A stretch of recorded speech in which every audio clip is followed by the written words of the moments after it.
Hello student, आज का जो हमारा टॉपिक है वो है इवोल्यूशन। और इवोल्यूशन जो टॉपिक है वो बहुत ही इंटरेस्टिंग और सबसे इजी चैप्टर माना जाता है। इवोल्यूशन को पढ़ने के लिए इवोल्यूशन को हिंदी में हम कहते हैं उद्विकास। तो इवोल्यूशन जो है वो क्या है कि जो आज जब हम देख रहे हैं और जो इससे पहले था कि किस प्रकार से नई नई स्पीसीज का निर्माण हुआ। तो आप देखते हैं कि इवोल्यूशन समझने के लिए सबसे पहले एक थ्योरी दी गई जिसका नाम है बिग बैंग थ्योरी। देखो बिग बैंग थ्योरी क्या है? बिग बैंग थ्योरी को समझ सकते हैं वैसे कि सबसे पहले जो आज हम ब्रह्मांड जो हम देख रहे हैं ऐसा पहले कुछ भी नहीं था। पहले क्या था कि एक बादलों का गोला था, ठीक है। अब इसमें क्या हुआ, अचानक से विस्फोट हुआ। इसको हम ऐसे समझ सकते हैं कि बॉल है और वो बॉल टूट रही है। उस बॉल में क्या हो रहा है, विस्फोट हो रहा है। विस्फोट होने के बाद में इसमें से छोटे बड़े टुकड़े बने, ठीक है। तो सबसे पहले क्या था, गैसों का बादलों का एक समूह था, उसमें किसी कारण से विस्फोट हुआ और विस्फोट होने के बाद में उसके छोटे बड़े टुकड़े बन गए। तो बिग बैंग थ्योरी क्या कह रही है कि सबसे पहले जो ब्रह्मांड का निर्माण हुआ था उसको बिग बैंग थ्योरी है जो इसको एक सही से एक्सप्लेन करती है। अब देखो इसमें टुकड़े बने जैसे हम कह रहे हैं बहुत बड़े टुकड़े, जैसे सूर्य बन गया, छोटे जैसे उनमें से एक हमारी पृथ्वी भी। तो बिग बैंग थ्योरी के अनुसार यदि हम देखें तो हमारी जो पृथ्वी है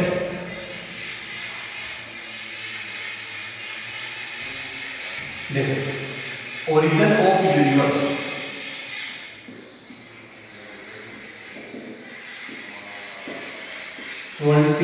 बिलियन ईयर एगो, यानी कि आज से 20 बिलियन ईयर एगो एक विस्फोट हुआ और उस विस्फोट से क्या बना, हमारे इस ब्रह्मांड का निर्माण हुआ है।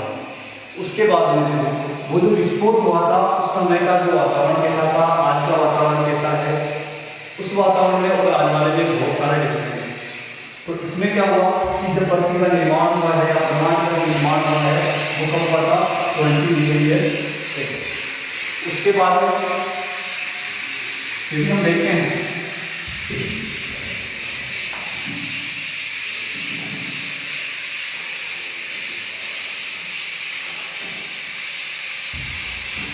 अब हम बात करते हैं पृथ्वी के निर्माण, अर्थ का निर्माण को 4.5 बिलियन ईयर एगो। देखो ब्रह्मांड का जो निर्माण हुआ है वो हुआ है 20 बिलियन ईयर एगो। अब देखो कितने सालों तक पृथ्वी पर या हम कहते हैं ब्रह्मांड में कुछ भी नहीं हुआ, उसके बाद में पृथ्वी का निर्माण का माना जाता है 4.5 बिलियन ईयर एगो। अब पृथ्वी के निर्माण होने के बाद में पृथ्वी पर जो लाइफ है या जो जीवन की जो स्टार्टिंग हुई थी उसकी हम बात कर लेते हैं। First sign of life 4 billion year ago, यहाँ तक ठीक। अब देखो कि जो सबसे पहले जो लाइफ है उसकी स्टार्टिंग की यदि बात करते हैं तो पृथ्वी निर्माण में 500 बिलियन ईयर एगो बाद में हुई, ठीक है। अब यदि हम बात करते हैं फर्स्ट मैक्रो बायो मॉलिक्यूल और ये आया था 3 बिलियन ईयर एगो। और ये जो मैक्रो बायो मॉलिक्यूल है ये बना हुआ है आरएनए और प्रोटीन। अब यदि हम बात करते हैं तो फर्स्ट सेल हम जिसको बोल रहे हैं उस फर्स्ट सेल का निर्माण हुआ है 20 बिलियन ईयर। अब हम ये सब पढ़ने के बाद में बात करेंगे कुछ थ्योरीज हैं जो इवोल्यूशन को क्या करें, कुछ थ्योरीज हैं जो इवोल्यूशन के बारे में हमें बताते हैं। तो उन थ्योरीज की हम बात कर रहे हैं।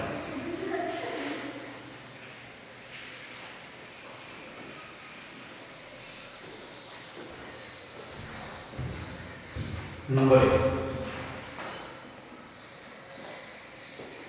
Theory of space. उसके बाद में है theory of abiogenesis, theory of biogenesis.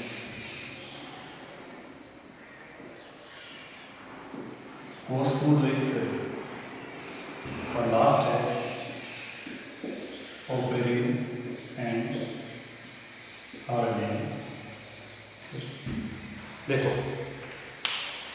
अभी हमने पढ़ा है कि ब्रह्मांड का निर्माण कैसे हुआ है, उसके बाद में बात करते हैं कि ब्रह्मांड का निर्माण होने के बाद में उसके ऊपर जीवन का निर्माण कैसे हुआ, सबसे पहले लाइफ की स्टार्टिंग कैसे हुई। उसके लिए बहुत सारी थ्योरी दी गई है, उनमें से कुछ थ्योरी केवल एक कल्पना है, कुछ वैज्ञानिक जो साइंटिफिक है उसके ऊपर डिपेंड करती है। तो ये थ्योरी जो है स्पेशल क्रिएशन थ्योरी है, एबायोजेनेसिस है, बायोजेनेसिस है, कॉस्मोलॉजिक थ्योरी है और ओपेरियन और हार्डिंग की थ्योरी है। इनके बारे में हम डिटेल से पढ़ेंगे। तो सबसे पहले बात करते हैं स्पेशल थ्योरी। पहली जो थ्योरी है अपनी वो है स्पेशल क्रिएशन। इस थ्योरी के अकॉर्डिंग देखो क्या कह रही है थ्योरी, ये कह रही है कि आज जो हम देख रहे हैं ब्रह्मांड में या जो हमारी पृथ्वी के ऊपर, वो सारा पहले भी ऐसा ही था और आज भी ऐसा ही है और आगे भी ऐसा ही रहेगा। कहने का मतलब क्या है कि कुछ भी इवोल्यूशन या कुछ भी नया नहीं बना है, ऐसा पहले भी ऐसा ही था और आगे भी ऐसा ही रहेगा। देखो, all species were created as such and there is evolution. इसकी बात कर रहा है कि अर्थ जो है, ये थ्योरी क्या करे, पहले जो था वैसा आज है और आगे भी ऐसा ही रहेगा। अब इसमें पृथ्वी की जो एज क्या बताई गई है, अराउंड 4000। उसके बाद ये जो थ्योरी दी गई है वो किसने दी है, फादर स्वेरेज ने दी है, ये भी इम्पोर्टेंट। लेकिन ये थ्योरी जो है आज नहीं मानी जाती, ये केवल कल्पना थी। उसके बाद में नंबर 2 के ऊपर जो हम थ्योरी पढ़ रहे हैं वो बहुत ही इंपॉर्टेंट थ्योरी है, बायोजेनेसिस। ठीक है, ये किसने दी, रेडी, स्पॉन्टेनी और पास्टर ने दी। अब देखना आगे कि ये कह रहा है कि life rise from pre existing life. इसका मतलब क्या है कि हम कह रहे हैं कि यहाँ पर कोई लाइफ है और इस लाइफ से ही नई लाइफ का निर्माण हो रहा है। मतलब लाइफ का निर्माण हो रहा है, इससे लाइफ से हो रहा है, बायोजेनेसिस। लेकिन ये इसकी कमी क्या रह गई, does not explain where first life come from. ये कह रहा है कि लाइफ का निर्माण लाइफ से ही हुआ है, लेकिन पहली जो लाइफ है, तो लाइफ की स्टार्टिंग है, वो कहाँ से हुई है, वो ये थ्योरी बताने में क्या है ऐसा कर। अब हम बात करते हैं आगे नंबर 3 पे, थ्योरी ऑफ एबायोजेनेसिस। देखो, एक का मतलब है विदाउट, बायोजेनेसिस, बायो का मतलब क्या होगा, लाइफ। यानी कि ये क्या कर रही है कि बिना लाइफ के पहली जो लाइफ आई है या पहला जो जीवन है उसका निर्माण किससे हुआ है, बिना किसी लाइफ के हुआ। देखो, अब इनका कहने का मतलब क्या था, ये दी है वॉन हेलमेट ने 1600 ईस्वी सन में। अब देखना इन्होंने क्या बताया कि ये कह रहे हैं कि जैसे समुद्र नील नदी है, उस नील नदी का जो कीचड़ है, उस कीचड़ में सूर्य के प्रकाश गिरने से मगरमच्छ बने हैं, मेंढक बने हैं। और इन्होंने एक एक्सपेरिमेंट भी किया था, उस एक्सपेरिमेंट में इन्होंने क्या लिया, डर्टी शर्ट, पसीने से भीगी हुई शर्ट ली है, कुछ गेहूं के जो गेहूं होता है गेहूं लिया है और 21 दिन तक इन्होंने गेहूं और डर्टी शर्ट जो है इनको मिक्स करके रख दिया। अब रखने के बाद में इन्होंने कितने दिन रखा, 21 डेज। उसके बाद में इन्होंने कहा कि ये सब करने के बाद में 21 दिन बाद में इसमें से चूहे उत्पन्न हो रहे हैं, माइस बन रहे हैं। यानी कि पहले यहाँ पर कोई लाइफ नहीं थी, लेकिन पसीने से भीगी हुई शर्ट और वीट जो गेहूं का जो भूसा होता है वो इन्होंने लेके क्या कर दिया, मिक्स करके रख दिया। कुछ 21 दिन बाद देखा क्या बन गया, वहां पर माइस का निर्माण हो गया। तो इस थ्योरी में और इस थ्योरी में क्या अंतर है, ये थ्योरी बता रही है कि लाइफ का निर्माण लाइफ से ही हुआ है।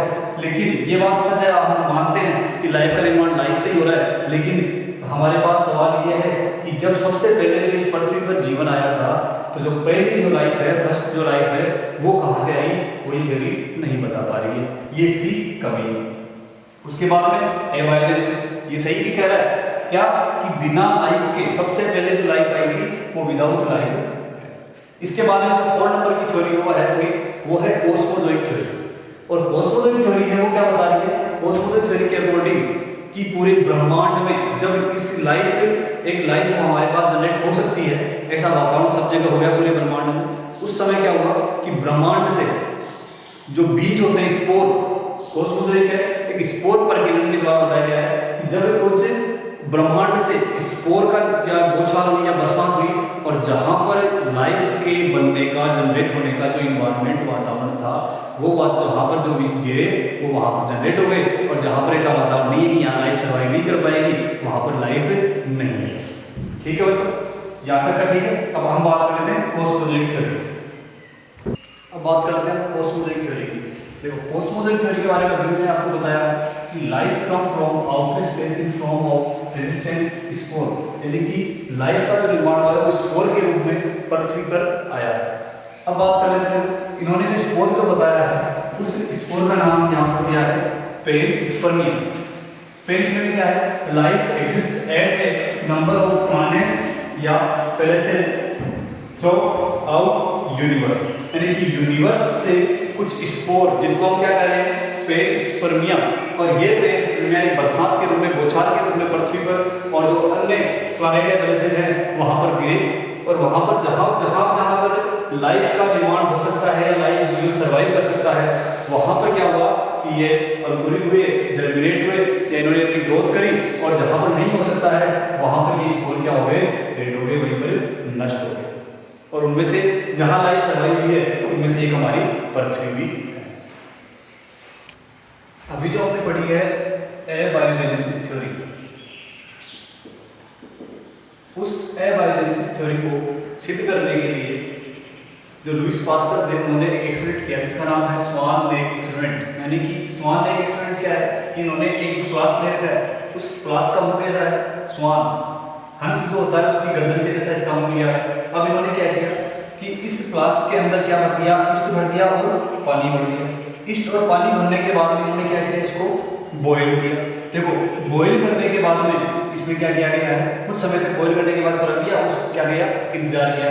अब यहाँ पर आप देखना कि स्वान की जो नेक गर्दन बनी हुई है इसमें, या जो गर्दन आप देख रहे हैं वेट करने के बाद देखो इसमें, यानी कि यहाँ से जो माइक्रोब्स हैं, हम मान लेते हैं कि एक बार यहाँ से जो माइक्रोब्स हैं वो यहाँ तक प्रवेश कर सकते हैं, यहाँ से वो यहाँ तक आ सकते हैं, यहाँ तक आते आते वो क्या हो जाएंगे, मर जाएंगे।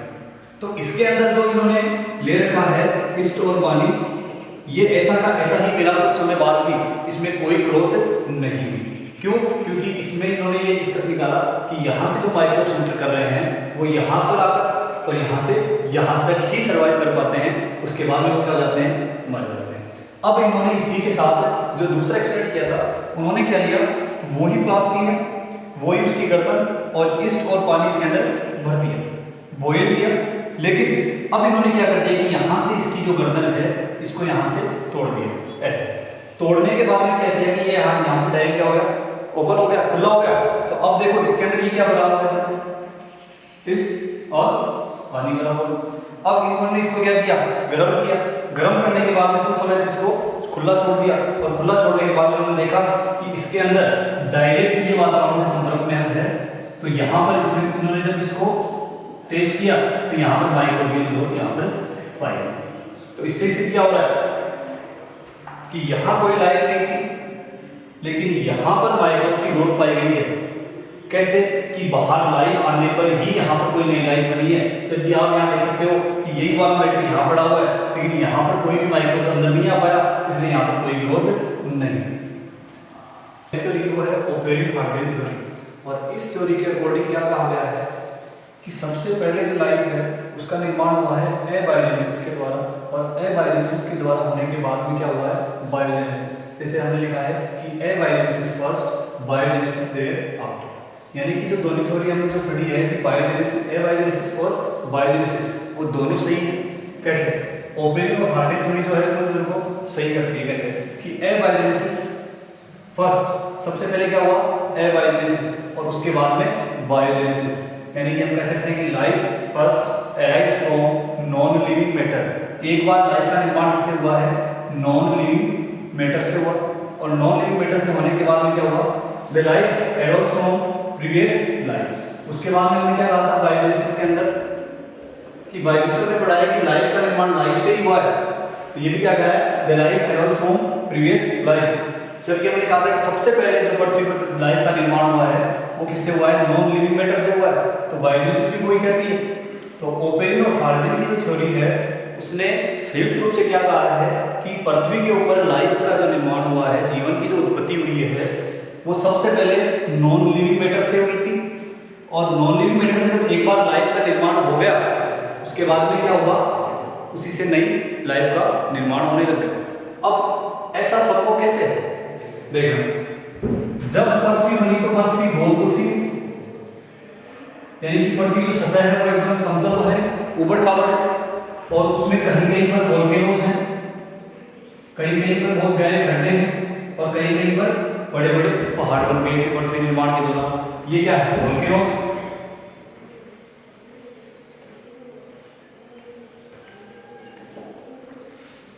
ठीक, और ये बने हुए बहुत गहरे गहरे खड्डे। तो उस समय जो था, यदि हम लिक्विड की बात करते हैं, जल की H2O, तो ये लिक्विड फॉर्म में नहीं था, ये क्या था, वेपर, वाष्प के रूप में था। अब कुछ समय बाद पृथ्वी निर्माण होने के बहुत सारे समय बाद में क्या हुआ कि ये जो वेपर है, यानी कि टेम्परेचर ठंडा हो, टेम्परेचर कम हुआ, और टेम्परेचर जब कम हुआ है, टेम्परेचर कम होने के बाद में ये जो वेपर है ये क्या हुआ, एक बरसात के रूप में काफी करोड़ों सालों तक या लाखों सालों तक क्या होती रही, बरसात होती रही। और बरसात होने के बाद में यहाँ पर क्या हुआ, ये जो गड्ढे बने हुए थे इन गड्ढों में पानी भर गया, और यही गड्ढे आगे जाके क्या बने हैं, समुद्र बने। तो यहाँ पर हम कह सकते हैं कि जिस समय ये सब हो रहा था उस समय क्या था, CO2, H2O, CH4 और H, ये हमारे पास अवेलेबल था। O2 की यदि हम बात करते हैं तो ये फ्री अवस्था में नहीं थी। O2 क्या है, फ्री नहीं थी। तो टेम्परेचर कैसा हो गया यहाँ पर, जो इन्वायरमेंट की यदि बात करते हैं, इन्वायरमेंट कैसा हो गया, रिड्यूस, अपचायिक वातावरण हो गया। और लाइफ की जो उत्पत्ति हुई है वो रिड्यूसिंग इन्वायरमेंट में हुई है। ऑक्सीजन जब फ्री हो गई तो उसके बाद में कोई नई लाइफ का निर्माण नहीं हुआ है। क्लियर? तो यहाँ पर हम कह रहे हैं कि ये समुद्र बने हुए हैं।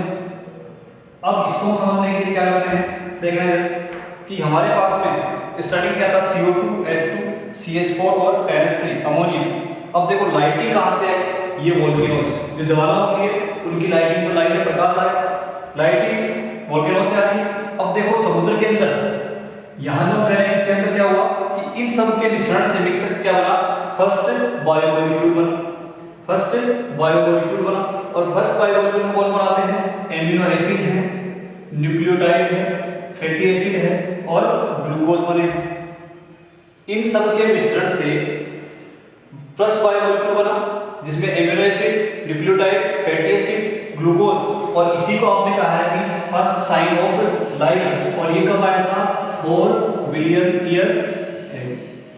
उसके बाद में इनमें कुछ चेंजेज आए जिसको आपने कहा है बायोमैक्रोमोलिक्यूल। और बायोमैक्रोमोलिक्यूल में क्या क्या समझते हैं, प्रोटीन, RNA, पॉलीसेकेराइड। और बायोमैक्रोमोलिक्यूल जो है वो कब आया था, 3 बिलियन ईयर।